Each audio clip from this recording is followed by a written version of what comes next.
Rentrons dans la parole. 2 Timothée 3, 15.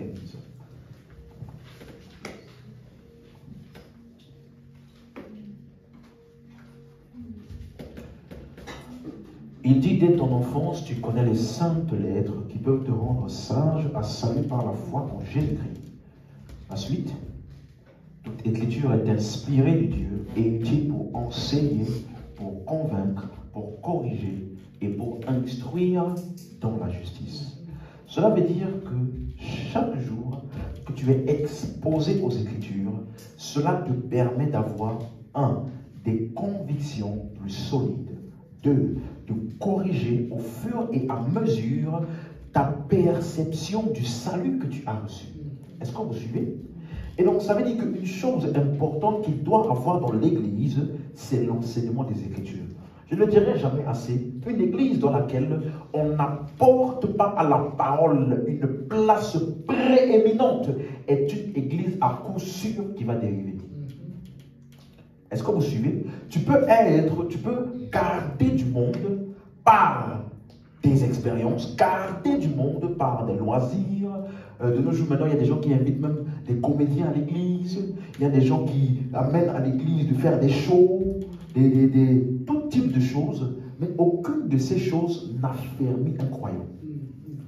Quelqu'un me suit? Aussi bien que peut être quoi? La comédie, le théâtre, tout ce genre de choses-là.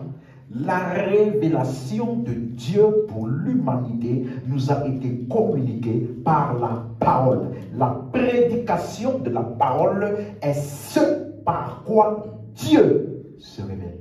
Est-ce qu'on suit? Il dit, la prédication, il a plu à Dieu de sauver les croyants par la folie de la prédication. Vous suivez? Donc, si tu veux savoir, est-ce que l'église dans laquelle je suis est une église qui est vraiment selon le modèle de Christ, regarde quelle est la place qu'on donne aux Écritures. Si tu suis dit amen. Amen. Et plus que maintenant simplement d'avoir les Écritures, il faut qu'elles soient correctement enseignées. Amen. Il y a un ami de mon père spirituel qui a dit une phrase que jusqu'à aujourd'hui, ça m'accompagne. Il a dit, dans les temps dans lesquels nous sommes, si tu es dans une église où on prêche la parole et on laisse le libre cours au flot de l'esprit, sous aucun prétexte ne permet à quoi que ce soit de te faire partie de là. Parce que c'est ce genre d'église que Dieu est en train de bâtir maintenant. Amen. La compréhension, la doctrine de Christ est le flot de l'esprit. Amen. Et donc, voilà pourquoi nous enseignons sur la dîme, par exemple. Bien que la dîme, j'ai expliqué ça ici, n'est même pas un sujet majeur dans la révélation de Christ. Combien d'apôtres ont parlé de ça? Il n'y en a qu'un. L'auteur des Hébreux, et encore, ce n'était même pas pour parler de la dîme. Il a mentionné une histoire dans laquelle Abraham a donné la dîme, c'est tout. Mais il n'enseignait pas sur la dîme. Vous comprenez? Donc, mais pourquoi on en parle? Parce que, sur moi, nous sommes une solution pour notre génération. Tu suis? Nous sommes une solution. Ça veut dire que ce que tu entends, ce par quoi tu es édifié, n'est pas seulement pour toi. Voilà pourquoi les enseignements peuvent être longs, peuvent être condensés, peuvent être remplis pour que tu aies tout ce qu'il te faut pour efficacement servir Dieu. Amen. Tu suis?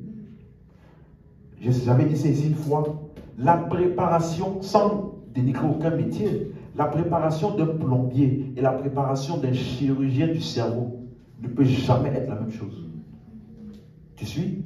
Parce que la criticité des deux opérations-là n'est pas la même chose. Tu peux fractionner un tuyau PVC et le remplacer.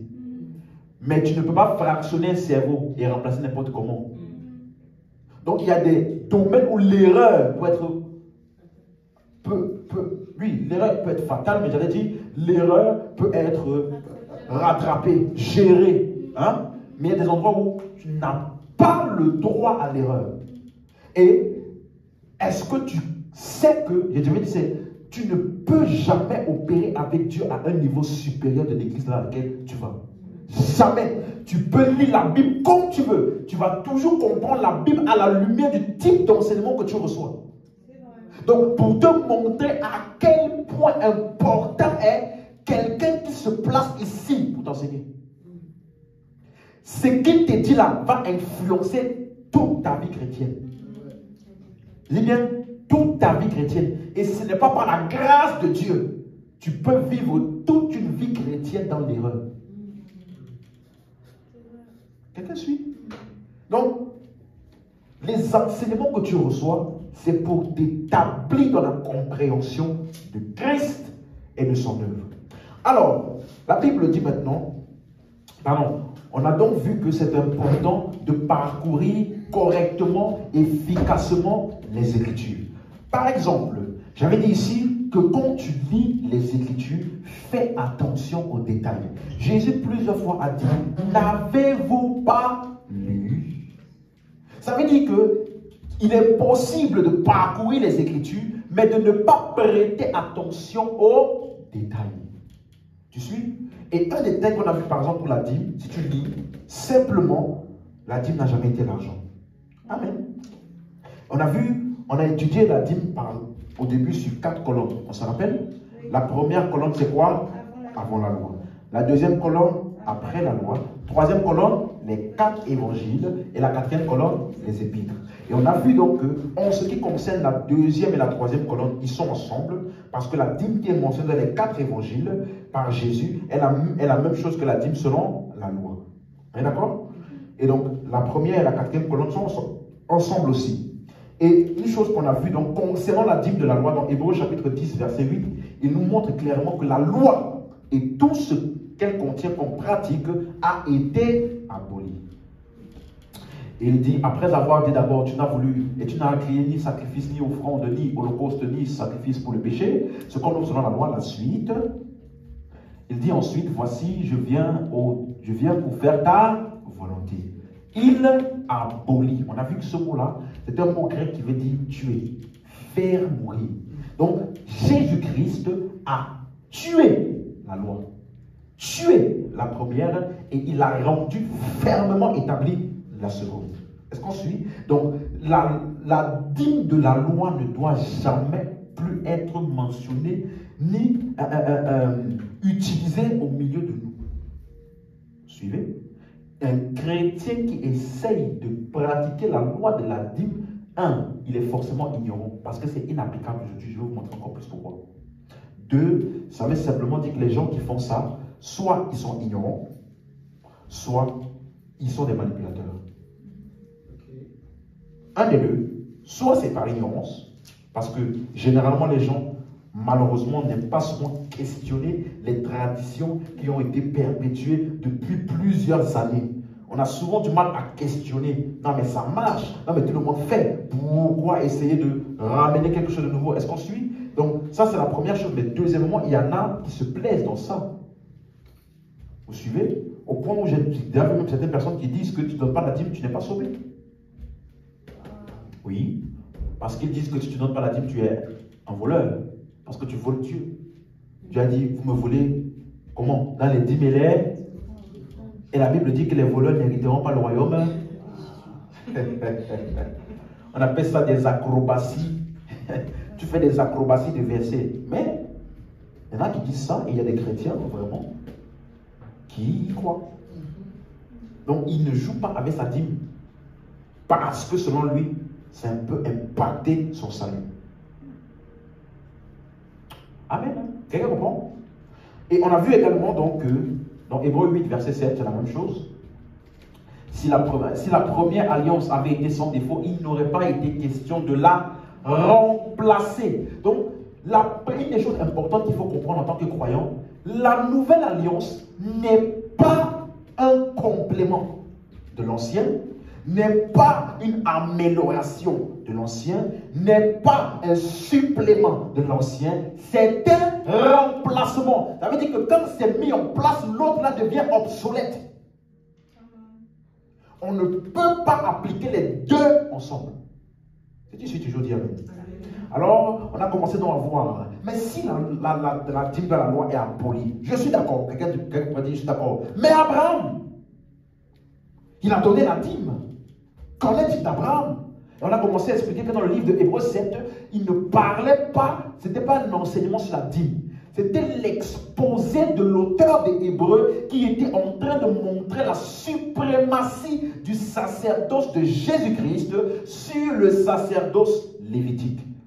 Vous suivez? Et il a dit que si Abraham a donné la dîme à son supérieur qui est Melchisédek, Jésus est venu comme souverain sacrificateur, non pas selon le modèle de l'inférieur, qui est Lévi, Aaron, mais selon le modèle du supérieur qui est qui? Melchisédek, montrant ainsi que le type de sacerdoce de Jésus est au-dessus de la loi. Comprenez? C'était ça l'argumentaire qu'il a pris. Et je vais expliquer pourquoi. Parce que les gens en face étaient des juifs, donc ils connaissaient, ils comprenaient qui était Melchisédek. Parce qu'il était respecté au milieu des juifs, parce que leur patriarche a honoré et respecté Melchisédek. Donc, vous suivez? Il a donc utilisé ça pour leur montrer que Jésus est souverain sacrificateur. Dans la loi, c'est annoncé comme prophétie. Tu es sacrificateur selon l'ordre, pour toujours selon l'ordre de Melchisédek. C'est écrit dans leur loi. Donc le Messie, qui est celui qui est attendu, sera sacrificateur, mais il ne sortira pas de la tribu de Lévi. Et Jésus a rempli tous ces critères-là. Amen. Donc c'était un exposé de la supériorité du sacerdoce de Jésus. Et donc on a commencé à voir dimanche dernier, pourquoi donc est-ce que Abraham lui a donné la dîme? On a vu donc historiquement parlant, on se rappelle, tous les livres que j'ai lus là, qui donnaient des récits historiques des pratiques païennes de l'Antiquité. Quelqu'un suit? Donc historiquement, la dîme n'a pas commencé avec Abraham, c'était une pratique courante chez les païens. Et comme Abraham vient d'une pratique, d'une coutume païenne, voilà pourquoi il a perpétué ça. Voilà pourquoi même on dit que quand Dieu a parlé avec Abraham, il établit là un autel et il fait un sacrifice. Est-ce que Dieu lui a dit de faire ça? Non. Ça veut dire que son background. De la même manière, lorsque Jacob il a été visité, il a eu un songe sur lequel il a eu une visitation de Dieu, une expérience avec Dieu, la pierre, la terre qui s'est levée, qu'est-ce qu'il a fait? Il a mis de l'huile dessus. Ici, c'est Bethel, la maison de Dieu. Mais est-ce que c'est Dieu qui a demandé de faire ça? Non. Est-ce que vous comprenez? Donc historiquement, la dîme du butin de guerre, j'ai bien précisé, la dîme du butin de guerre, le 10e, était une pratique commune, antérieure à Abraham, et c'était fait en reconnaissance. Regardez Genèse 14, verset 20. En reconnaissance du fait que la guerre là que j'ai gagnée, je te reconnais, toi, la divinité qui m'a aidé à gagner ça. C'était une forme de reconnaissance. Voilà pourquoi, quand Melchisédek a béni Abraham, regardez, béni soit le Dieu très haut qui a livré tes ennemis entre tes mains. Donc, il reconnaît que c'est Dieu qui est celui qui t'a livré tes ennemis. Donc, d'après la pratique, qu'est-ce qu'on fait? Abraham lui donna la dîme de tout. Quelqu'un suit? Donc, en fait, c'était simplement un acte de reconnaissance et d'honneur. Amen. Et on a vu que c'était la même chose aussi avec Jacob. Maintenant, au verset 21, on a commencé donc à voir l'histoire en elle-même. Si tu veux appliquer la dîme selon Abraham, il faut faire comme Abraham a fait. Parce que Abraham a donné 10% à qui? Melchisédek. Le reste là, hein? Le roi de Sodome dit à Abraham, donne-moi les personnes et prends pour toi les richesses. La suite. Et la Bible dit, Abraham répondit au roi de Sodome, ça veut dire que tous ceux qui doivent donner la dîme selon le modèle d'Abraham, levez vos mains. Tu dois lever la main aussi et faire ce que Abraham a fait. Je lève ma main vers l'Éternel, le Dieu très haut, maître du ciel et de la terre. La suite, dis avec moi, répète le verset là avec moi. Lis. Est-ce qu'on peut lire ensemble? Hein? Ça veut dire que si jamais tu appelles ça ton salaire, hein, c'est ton patron qui t'a donné ton. Donc, quand tu reçois ça là, tu donnes 10% à l'église, où il y a le sacrificateur là-bas. Et les autres 90%, tu dois dire à ton patron, j'élève ma main. Hein? Je ne prendrai rien. Pourquoi? Afin que tu ne dises pas, j'ai enrichi. Donc, je dis à ton patron, pour ne pas que tu penses que je suis riche à cause de toi là, je ne prendrai rien. Prends. Donc, moi, je dis 10% pour l'église. C'est ça qu'il faut faire. C'est comme ça que tu dois appliquer la dîme d'Abraham. Parce qu'Abraham, en fin de compte, il a pris combien de choses pour lui? Zéro. Quelqu'un suit ça? Rien pour moi. C'est une phrase qu'il faut bien souligner dans la Bible. Donc, ça veut dire que les 90% restants, d'après ce qu'on a lu, il a donné à qui? Au roi de Sodome. Au roi de Sodome. Et une autre chose qu'on a vu aussi, c'est que Abraham n'a pas donné la dîme pour être riche. On se rappelle? Parce que avant Genèse 14, là, dans Genèse 13, le verset 1, on voit que Abraham était déjà très riche. Abraham remonta d'Égypte vers le midi, lui, sa femme et tout ce qui lui appartenait, la suite et l'autre avec lui. Abraham était comment? Aujourd'hui, là, vous dormez ou c'est comment? Lisons, Abraham était comment? Très riche. Très riche, n'est-ce pas? Donc, ça veut dire que l'acte de donner la dîme, là, n'était pas pour que Dieu ouvre un ciel quelque part de bénédiction pour qu'il soit devenu riche. Tu es d'accord? Parce qu'il était déjà comment? Riche. Très riche. En troupeaux, en argent et en or. Amen. Amen. Verset 6. Et la contrée était insuffisante pour qu'ils demeurent ensemble en parlant de Lot et Abraham, car leurs biens étaient si considérables qu'ils ne pouvaient demeurer ensemble. Voilà la condition d'Abraham et de Lot. Et dernière chose qu'on a commencé à voir ensemble dimanche, c'est que dans la loi de la dîme, ok, ce que le peuple d'Israël donnait comme dîme dans la loi n'était pas 10%. Ça rappelle? Pourquoi? Parce que dans la loi, il y a 3 différents types de dîmes payés par le peuple. On a vu que le premier type de dîme, c'était quoi? La dîme des Lévites ou la dîme du Seigneur, qui était donnée par le peuple aux Lévites. Ça rappelle? Et cette dîme-là était utilisée pour les Lévites et utilisée pour les sacrificateurs. Amen? Donc, ça veut dire que quand le peuple, il recevait leur récolte, ou alors le menu bétail, ou alors les animaux qu'ils élevaient, ce qu'ils mettaient à part, ils prenaient d'abord 10% à part qu'ils réservaient pour ce qu'on appelle la dîme du Seigneur ou la dîme des Lévites. Le deuxième type de dîme, c'est ce qu'on appelle la dîme du festival. On se rappelle, cette dîme-là est séparée par le peuple et mangée par le peuple. Ensuite, Deutéronome 12, verset 1. Voici les lois et les ordonnances que vous observerez et que vous mettrez en pratique aussi longtemps que vous y vivrez dans le pays dont l'Éternel, le Dieu de vos pères, vous donne la possession. Verset 6. Il dit, c'est là que vous présenterez vos holocaustes, vos sacrifices, vos dîmes, vos prémices, vos offrandes, accomplissement d'un vœu, vos offrandes volontaires et les premiers-nés de votre gros et menu bétail. Verset 7. Après avoir apporté ça, il dit quoi? C'est là que vous mangerez devant l'Éternel. Donc cette dîme-là était faite pour aller manger dans le temple par le peuple. Est-ce qu'on suit? Donc, et le troisième type de dîme qu'on a vu, c'était la dîme pour les pauvres. Donc cette dîme-là, Deutéronome 14, verset 28, on va voir un peu plus en détail ça aujourd'hui. Au bout de 3 ans, tu sortiras toute la dîme de tes produits pendant la 3e année et tu la déposeras dans tes portes. Ça veut dire que ça là, tu ne manges pas, ça là, tu ne donnes pas aux Lévites, tu laisses juste devant tes portes. Pourquoi? Verset 28-29.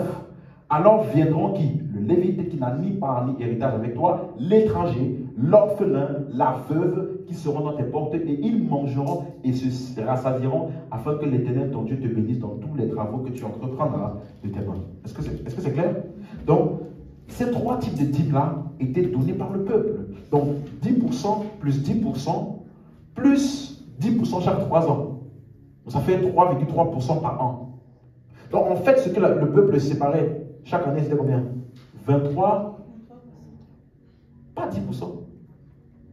Donc quelqu'un va te dire, il faut me donner la dîme. Demande-lui, laquelle? Laquelle? Elle dit qu'il ne sait même pas qu'il y a plusieurs dîmes. Lui, il voit dîme, c'est bon.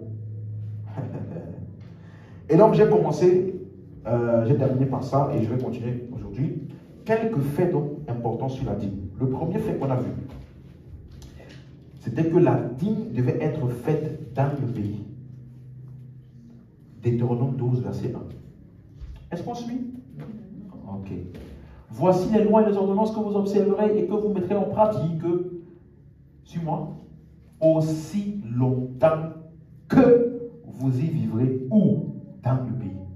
Note cette phrase, dans le pays dont l'Éternel, Dieu de vos pères, est dans la possession. Donc, ces lois-là étaient pour le pays.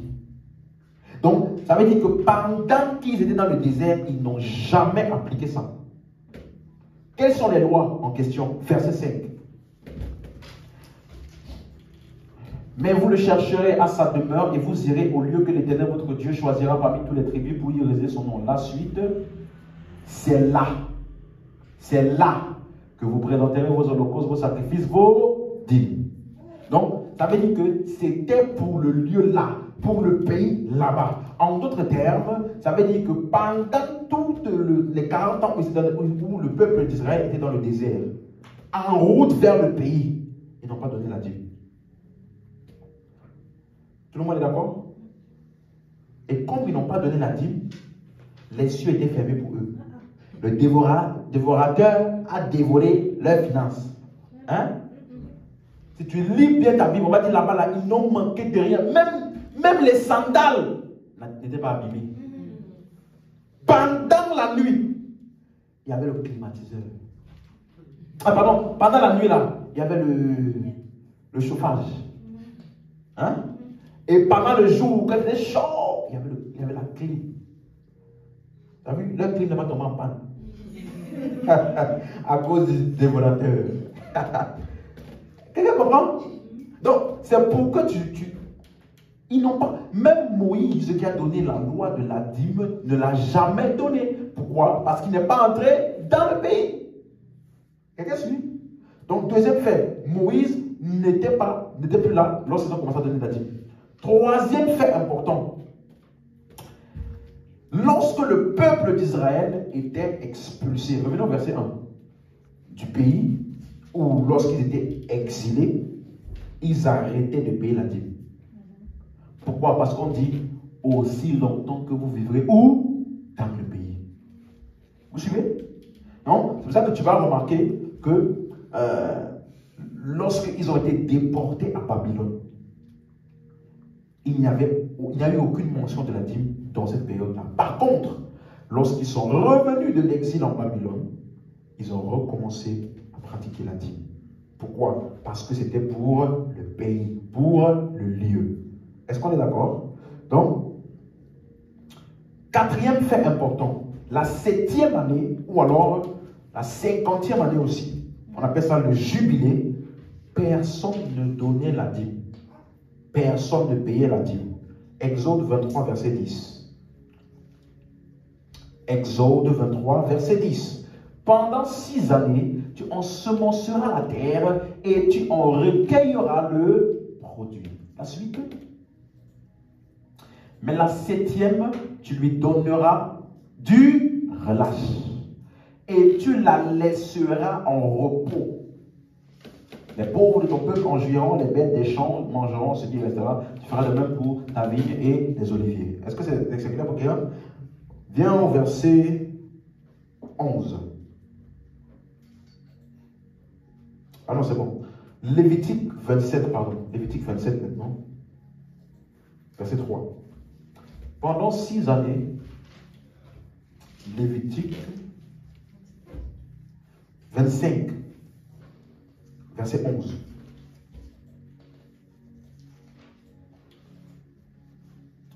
La 50e année sera pour vous le jubilé. Lisez ceci. Vous ne sèmerez point, vous ne moissonnerez point ce que les champs produiront d'eux-mêmes, et vous ne vendangerez point la vigne non taillée. Donc, tu ne vas rien semencer et tu ne vas rien moissonner. Si tu ne moissonnes rien, donc tu n'as rien à donner comme dîme. Quelqu'un suit? Ok. Donc, il y avait une exemption de dîme cette année-là.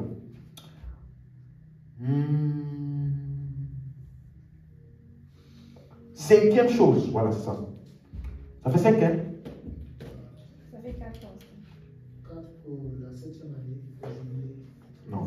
Premier fait, c'était pour le pays. Oui.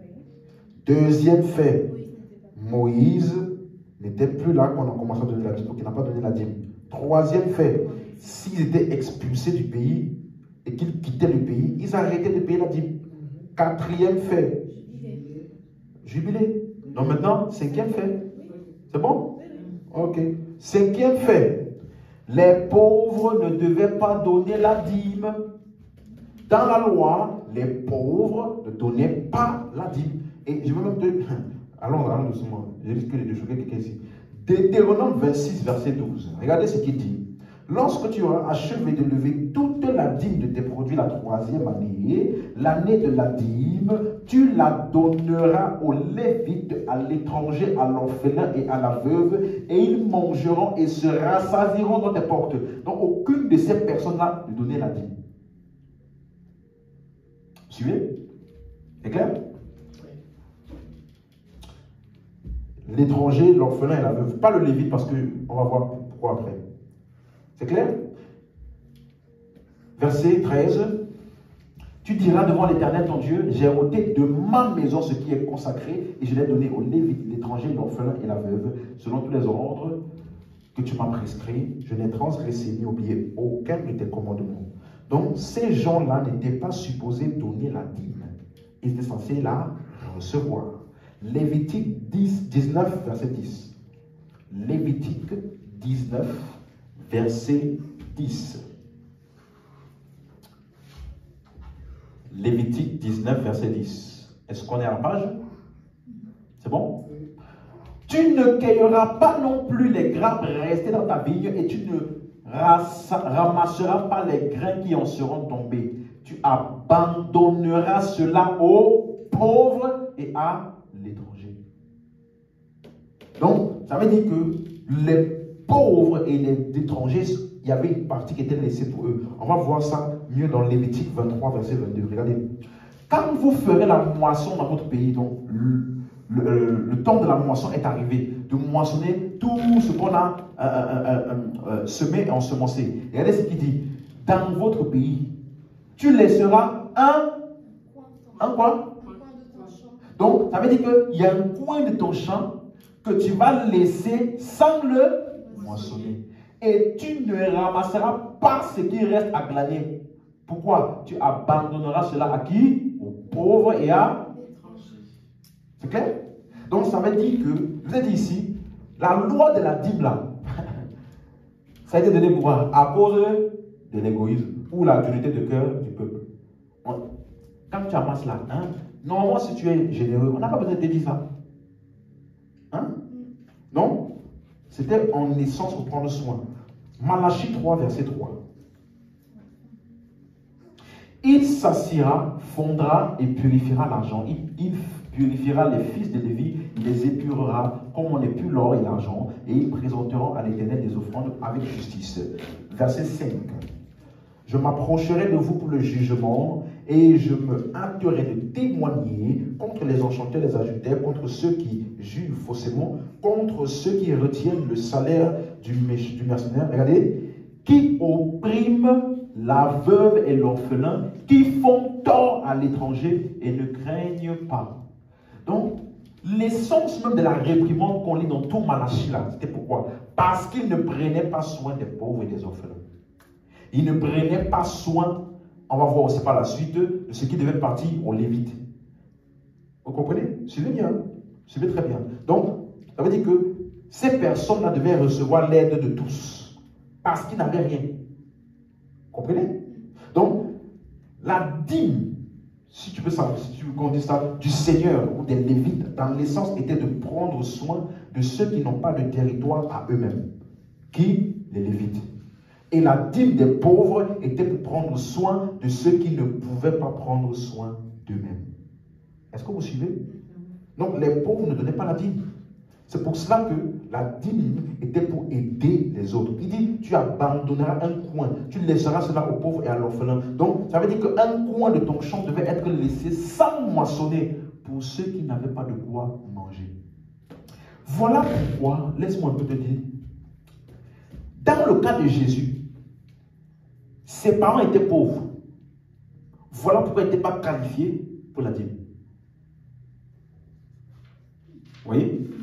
Laissez-moi vous donner quelques versets. Lévitique 12, verset 6. D'ailleurs même, ils étaient pauvres, 1. 2, charpentiers. Rappelez-vous, tu donnes la dîme de quoi? Fruit du... Donc, charpentier ne peut pas donner la dîme. Quelqu'un comprend? Regardez. Lorsque les jours de sa purification seront accomplis pour un fils ou pour une fille, elle apportera au sacrificateur, ça veut dire un nouveau-né là, elle apportera au sacrificateur à l'entrée de la tente d'assignation un quoi? Un agneau. Un quoi? Un agneau. De combien? Un an. Retiens bien ça, un agneau de? Un an. Pour l'holocauste et un jeune pigeon ou une tourterelle pour le sacrifice d'expiation. Verset 7. Le sacrificateur les sacrifiera devant l'Éternel et fera pour elle l'expiation et elle sera purifiée du flux de son sang. Telle est la loi pour la femme qui enfante un fils. D'accord? La suite.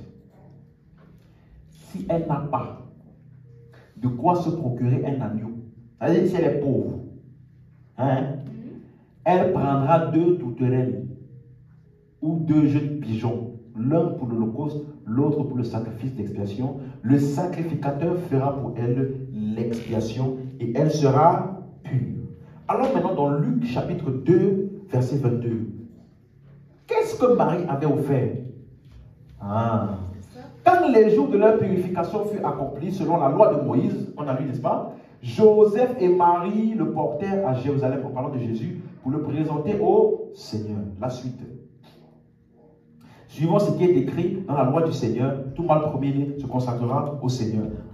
Verset 24. Et pour offrir en sacrifice quoi? 2 tourterelles. 2, tu vois, pas un agneau d'un an. Un agneau d'un an, là, c'est pour ceux qui ont les moyens. Elle a offert quoi? 2 tourterelles. 2 tourterelles ou 2 jeunes pigeons, comme cela est prescrit dans la loi du Seigneur. Donc, ça veut dire que ce qu'elle était censée ramener, même ça là, elle n'a pas ramené. Va aller après. Donc, première des choses, ses parents étaient pauvres. C'est bien, il t'en a quelque part. Deuxième chose, Jésus lui-même n'était pas riche. Parce que j'ai entendu cette théorie là, Ah oui. qui disent que Jésus était riche. Donc c'est Abby qui montre que quelqu'un est riche. L'habit. Jésus, contrairement à ce que les gens disent, n'était pas riche. Au contraire, il était pauvre. Déjà, même il n'y a aucune mention du fait qu'il a payé la dîme. C'est ça. Mais allons voir quelque chose. Matthieu 12, verset 1. En ce temps-là, suivez bien, suivez très bien.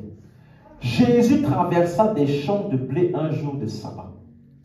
Ses disciples qui avaient faim se mirent à arracher des épis et manger. Les disciples avaient faim.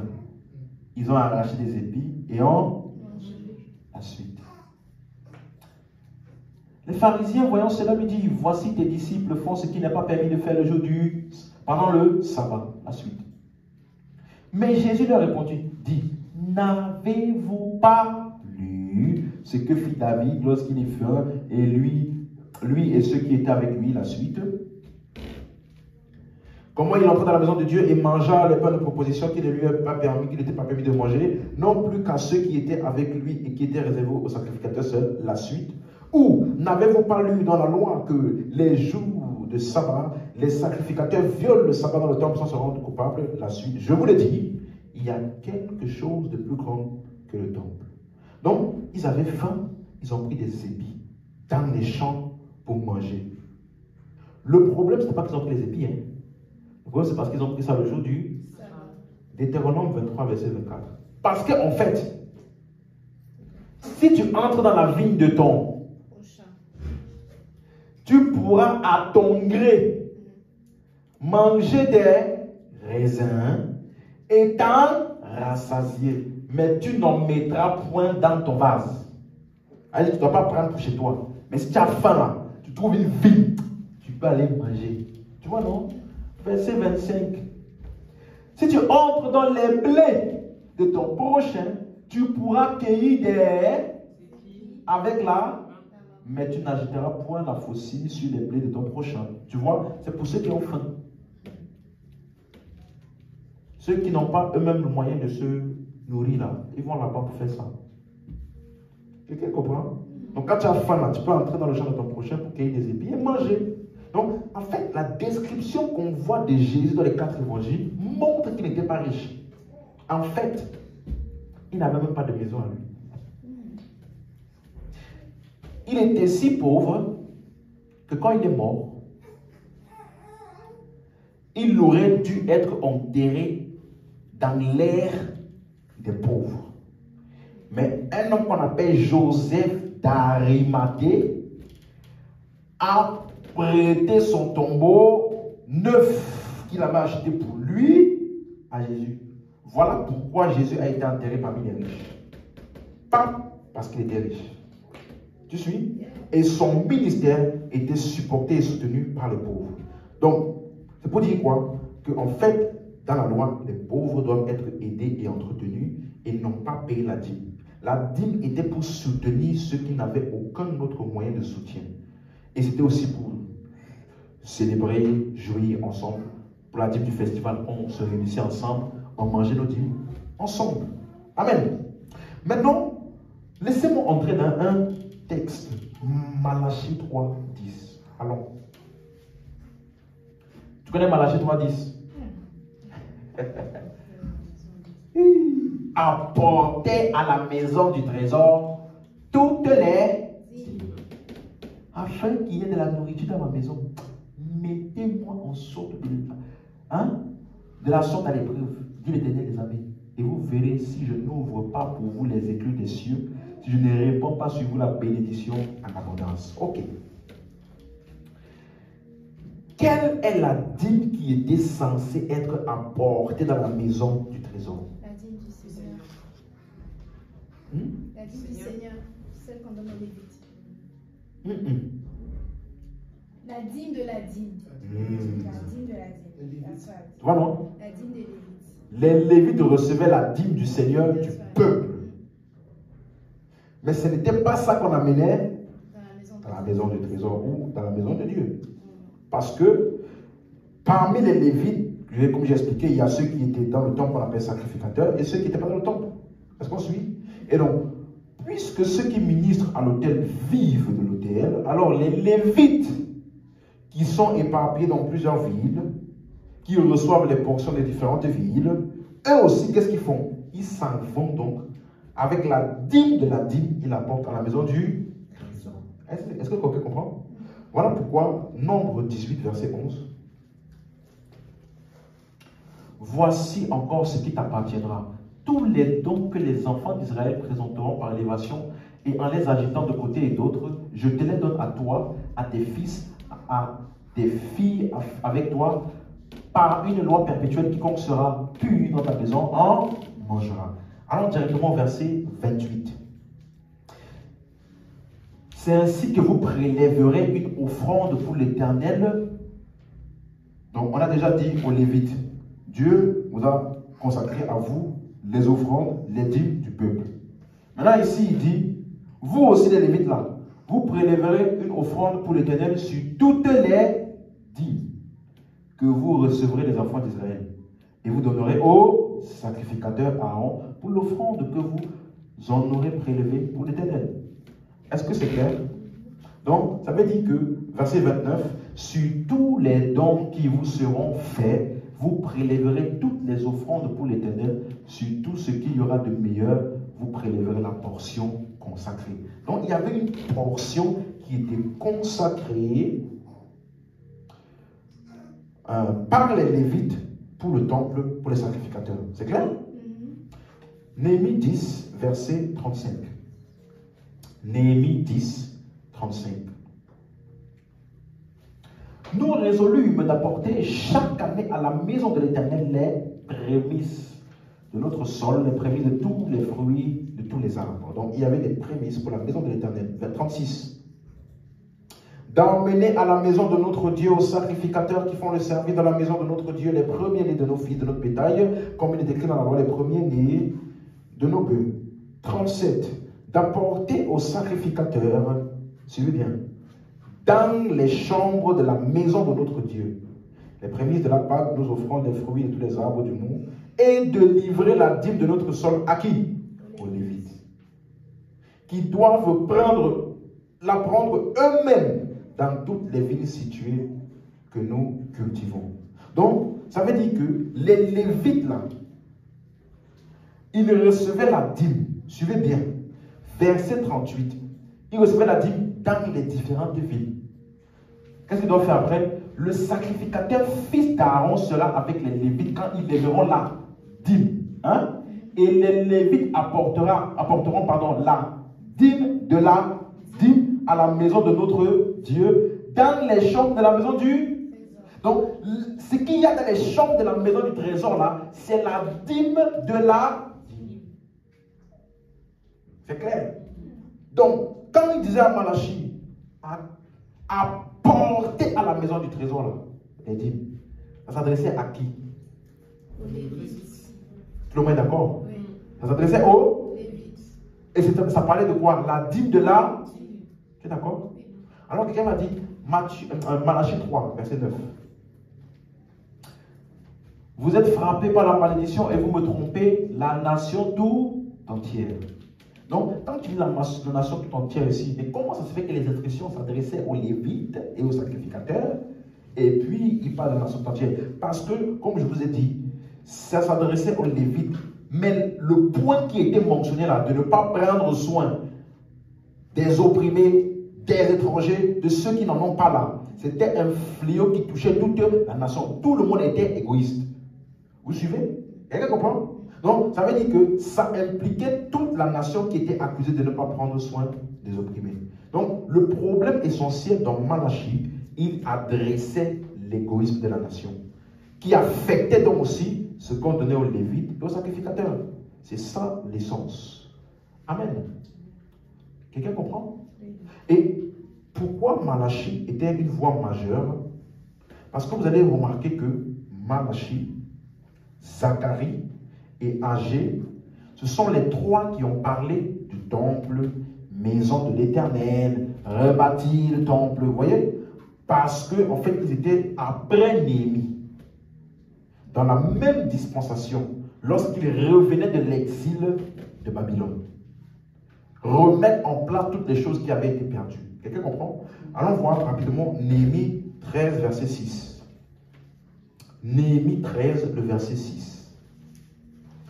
Je n'étais point à Jérusalem quand tout cela eut lieu, car j'étais retourné auprès du roi la 32e année d'Artaxerxès, roi de Babylone. À la fin de l'année, j'obtins du roi la permission, verset 7, de revenir à Jérusalem. Donc, il est revenu où? À Jérusalem. Et je m'aperçus du mal qu'avait fait Eliashib en disposant une chambre pour Tobija dans les parvis de la maison de notre Dieu. Vous voyez? Donc, quand le peuple est revenu d'exil, lui, il est resté, ou alors il est reparti, reparti à Babylone. Vous suivez? Et après, il a demandé la permission pour revenir à Jérusalem. Quand il est revenu, il s'est rendu compte que les choses n'ont pas été remises en place. Quelqu'un comprend? Et il dit donc que j'éprouvais, verset 8, j'éprouvais un vif déplaisir et je jetais hors de la chambre tous les objets qui appartenaient à Tobija. On comprend? Verset 9. J'ordonnais qu'on purifiât les chambres et j'y replaçais les ustensiles de la maison de Dieu l'offrande, les offrandes et l'encens. Verset 10, regardez ceci. J'appris aussi que les portions des Lévites n'avaient point été livrées. Ensuite, et que les Lévites et les chantres chargés du service s'étaient enfuis chacun dans son territoire. Normal. Ils n'ont plus rien. On leur donne plus ce qui est de leur droit. Vous comprenez? Verset 11, qu'est-ce qu'il a fait? Je fis donc des réprimandes aux magistrats et je dis, pourquoi la maison de Dieu a-t-elle été abandonnée? Et je rassemblai les Lévites et les chantres et je les remis à leur poste. Comprenez? La suite. Alors, tout Judas apporta dans les magasins la dîme. Comprenez? C'est ça la portion. La dîme du blé, du mou et de l'huile. La suite. Je confiai la surveillance des magasins à Shélémia, le sacrificateur, à Tadok, le scribe, et à Pédajal, l'un des Lévites, et je leur joignis Anan, fils de Saku, fils de Matania, car ils avaient la réputation d'être fidèles. Ils furent chargés de faire les distributions à leurs frères. Donc, il est en train de restaurer la pratique de la dîme et du sacerdoce. Et c'est dans cette même dispensation qu'il y a Malachi, qu'il y a Agé et qu'il y a Zacharie. Ensuite, donc, vous allez voir que Malachi, là, il s'adressait maintenant lui à son tour, pas au peuple. Regardez quelque chose. Malachi 1, verset 6. Malachi. Donc, quand quelqu'un te parle comme ça, te dit, ouvre Malachi. Demande-lui, ça s'adresse à qui? Un fils honore son père et un serviteur son maître. Si je suis père, où est l'honneur qui m'est dû? Si je suis maître, où est la crainte qu'on a de moi? Dit l'Éternel des armées à vous, sacrificateurs, qui méprisez mon nom. À vous qui? Allô? Quelqu'un là ce soir? Si je suis maître, où est la crainte qu'on a de moi? Dit l'Éternel des armées à qui? Sacrificateur. Donc, tout ce qui est là, ça s'adresse à qui? Sacrificateur. Tu suis? Où est l'honneur qui m'est dû? Dit l'Éternel des armées à vous, sacrificateurs qui méprisez son nom et qui dites en quoi avons-nous méprisé ton nom? Vous suivez? La suite. Verset 9. Priez Dieu maintenant pour qu'il ait pitié de nous. C'est de vous que cela vient. Vous recevra-t-il favorablement, dit l'Éternel des armées. La suite. Lequel de vous fermera les portes? Suivez-moi. Pour que vous n'allumez pas en vain le feu sur mon autel. Qui sont ceux qui allument le feu sur l'autel? Quelqu'un suit? Il s'adresse. Je ne prends aucun plaisir, on vous dit l'Éternel des armées, et les offrandes que de votre main ne me sont point agréables. Donc, ça veut dire que ça s'adresse au hein? Sacrificateur. Malachi 2, verset 1.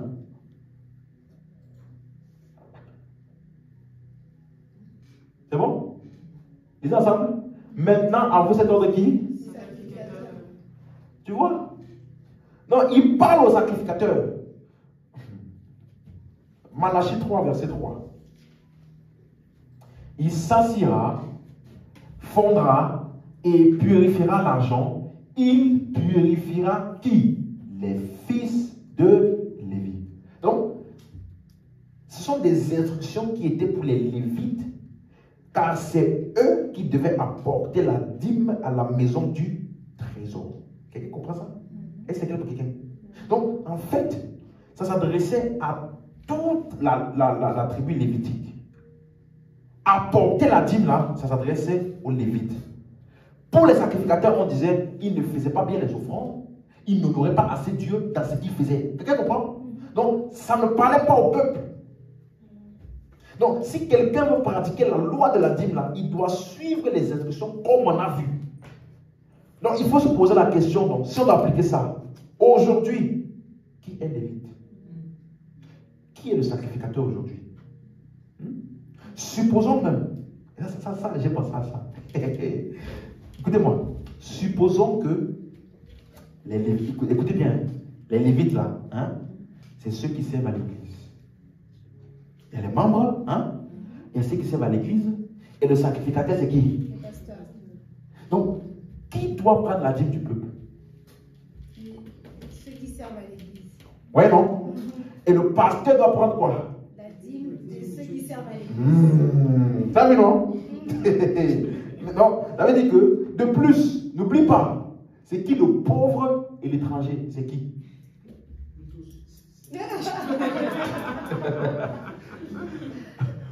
Oui? En fait, c'est pour te dire, c'est pour te montrer à quel point ce n'est pas applicable aujourd'hui. Donc, tu vas voir que le sacrificateur lui-même ne donnait pas la dîme. Donc, ça veut dire que, si on continue l'exemple là, le pasteur ne donne pas la dîme. Ne doit pas vite te donner témoignage. Moi, tu sais comment j'ai eu mon miracle de richesse? J'avais vu un grand homme de Dieu quelque part. J'ai donné aussi ma dîme là-bas. Ça m'a débloqué. C'est ça que les pasteurs disent souvent, n'est-ce pas? Donc, en réalité, le pasteur ne donne pas la dîme. Peut-être que certains pasteurs vont dire, yes, tu parlais bien. Mais le sacrificateur, il ne donnait pas la dîme. Il recevait uniquement la dîme parce qu'il n'avait aucune propriété. Rien. Il passait son temps au temple. Même les Lévites, à qui on a donné certaines portions de terre du peuple là, les terres ne leur appartenaient pas. C'était juste parce qu'ils n'avaient aucune possession qu'ils devaient vivre quelque part, parce que tous les Lévites ne vivaient pas dans le temple. Il n'y avait que les sacrificateurs. Donc, parmi les Lévites, il y avait les sacrificateurs, et tous les Lévites qui n'étaient pas sacrificateurs, on leur a donné une portion de terrain dans chaque tribu. On a vu ça dimanche. Donc, ils pouvaient construire dessus, mais le terrain là n'était pas à eux.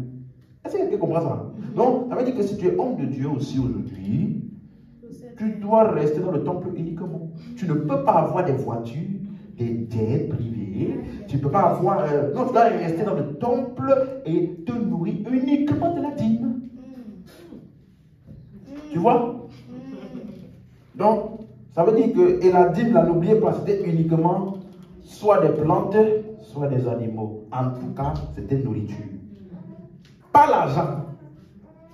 Donc, même si tu veux donner l'argent là, tu vas Carrefour ou je ne sais pas où là, tu veux donner 50 € au pasteur, tu fais les courses de 50 €. Et puis tu viens lui donner.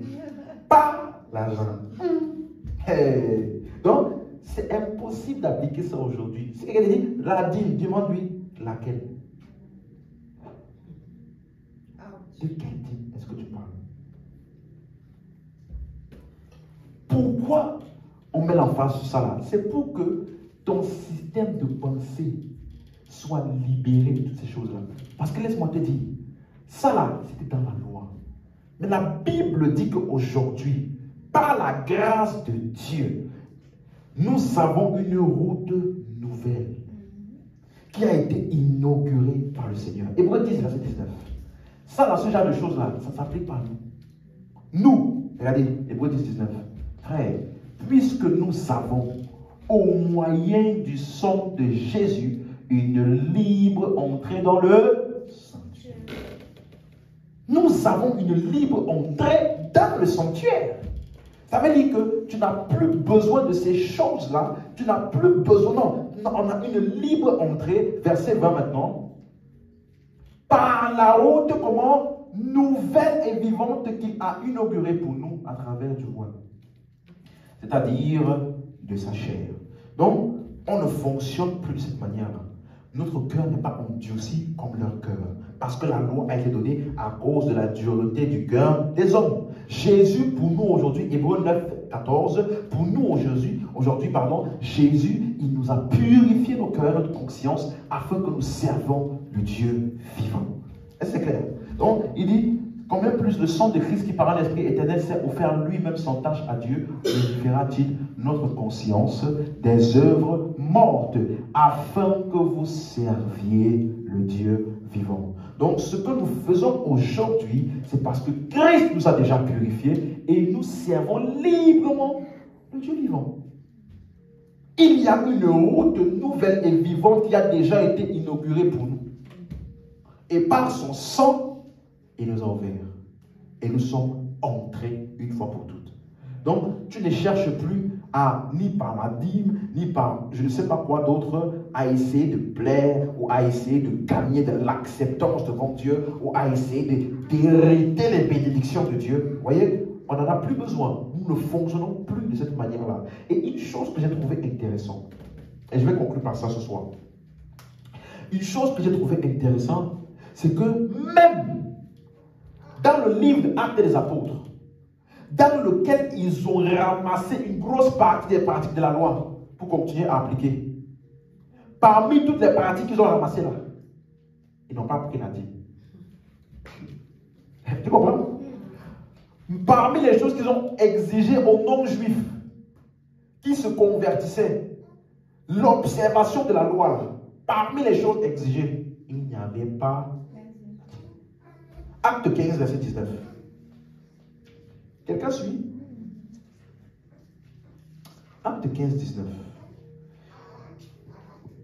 C'est pourquoi je suis d'avis qu'on ne crée pas de difficultés à ceux des païens qui se convertissent à Dieu, mais qu'on leur écrive de s'abstenir.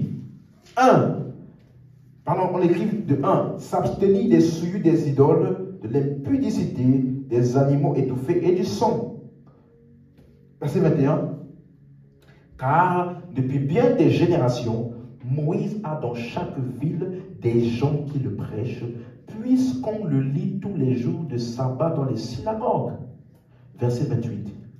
Car il a paru bon au Saint-Esprit et à nous de ne vous imposer d'autres charges que ce qui est nécessaire. Non? Ça veut dire qu'il y a des choses de la loi là. On peut faire ça. Mais au moins ça là, on va vous imposer. Ensuite, savoir de vous abstenir des viandes sacrifiées aux idoles, du sang, des animaux étouffés, de l'impudicité, choses contre lesquelles vous trouverez bien de vous tenir en garde. Donc, tu vois que même avec leur compréhension de Christ là, qui était très limitée, ils n'ont pas ajouté la dîme. Seigneur, mais nous. Quelqu'un comprend? Parce que la dîme est une pratique de la loi, n'est-ce pas? N'est-ce pas? Donc, pourquoi n'ont-ils pas inclus la dîme? Pourquoi est-ce qu'ils n'ont pas inclus la dîme dans les nouvelles pratiques qu'ils ont imposées aux non-juifs? Tu sais pourquoi? Parce que ce serait très drôle de faire ça. Puisque tout le monde savait que la dîme était pour le pays. Et les non-juifs étaient où? Éparpillés partout. Quelqu'un suit? Donc, après, quelqu'un avait dit une fois, Seigneur, quelqu'un avait dit, non mais le pays c'est là où on est en Christ. C'est là où nous sommes en Christ. Aujourd'hui, la terre promise là, ou alors le pays là, dans l'Ancien Testament c'était physique. Mais dans le Nouveau Testament, c'était physique, c'était symbolique. Mais dans le Nouveau Testament, là, on a la réalité. On est dans le vrai pays qui est en Christ. Ok. Donc le pays qui est physique là, c'est un symbole. Melchisédek, c'est aussi un symbole de Jésus. Le temple, c'est aussi un symbole. Donc toutes les choses physiques là sont un symbole. Pourquoi la dîme doit subitement être physique aussi? Temple physique, c'est un symbole. Le pays physique, c'est un symbole. Melchisédek, c'est un symbole. Mais la dîme,